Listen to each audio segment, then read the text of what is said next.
In the previous video, we saw how we could use Excel's indirect function.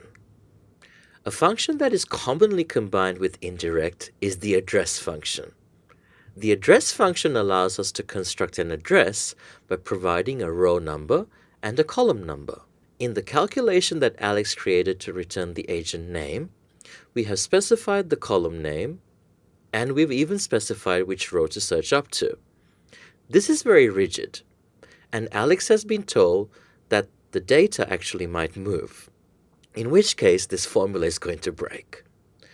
We're now going to look at how we can use the address function to make this formula a little more flexible. Let's start by looking at the address function and how it works. So if I were to type in address and provide a row number and a column number, let's say row 3 and column 7, it's going to return me the address G3. You will notice by default we get an absolute reference address, but there is actually a third optional argument where you can specify the address you want. So you could get just an absolute row, just an absolute column, or a relative reference. I'm going to choose relative. There are two other optional arguments as well. The first allows you to specify whether you want an R1C1 style or an A1 style. We're going to go for A1, which is the default anyway.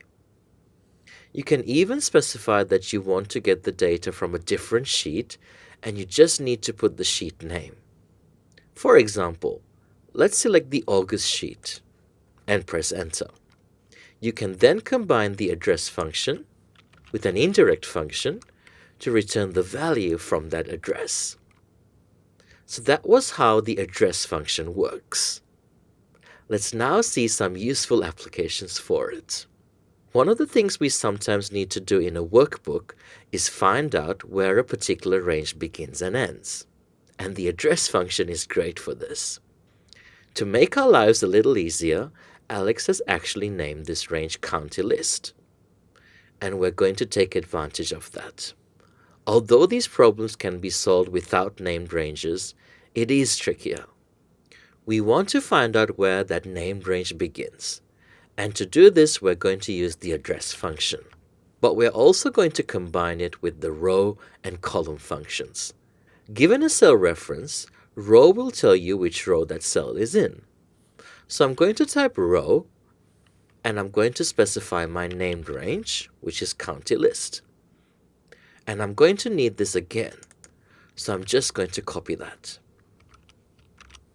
And then I'm going to type a comma, and similar to row, we have the column function, which will return the column a provided range or cell is in. I'm just going to select column, and again put County List, and press enter. And you can see it is telling me my range starts in F2.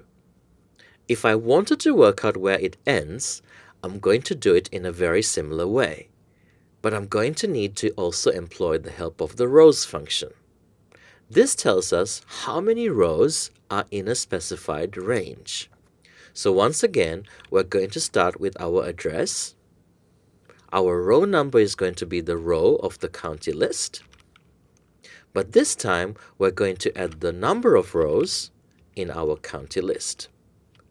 Because we're actually starting from 1 and then adding the total number, we're going to end up with an extra 1. So we must remember to just subtract 1.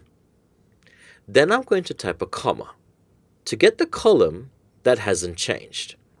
So I'm just going to use column and county list. But if I had multiple columns in my array, then I could also use the columns function.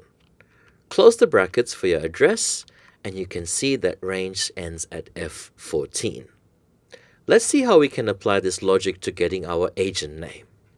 I'm going to click in here and just start again.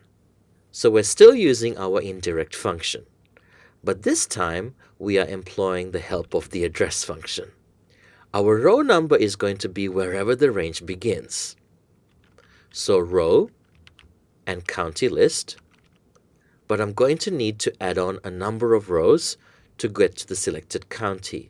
I'm going to use match for this. So plus match, the lookup value is the selected county, the lookup array is the county list, and it's an exact match. Then don't forget to subtract 1. And now, to get the column, I'm going to use column and county list. I don't actually want the county list. I want the agent name. So I'm going to add 1 to get the next column across. Close the brackets for the address. Close the brackets for the indirect. Press enter. And there's Connor Egan. When I move this data, I'm just going to drag it down 1 and 1 across. It stays exactly the same. But you will see the formula for the contact number has not returned the correct value. And it doesn't have that built-in robustness. We'll move that back. So that was how we could use the address function to make our formulas that much more powerful and flexible.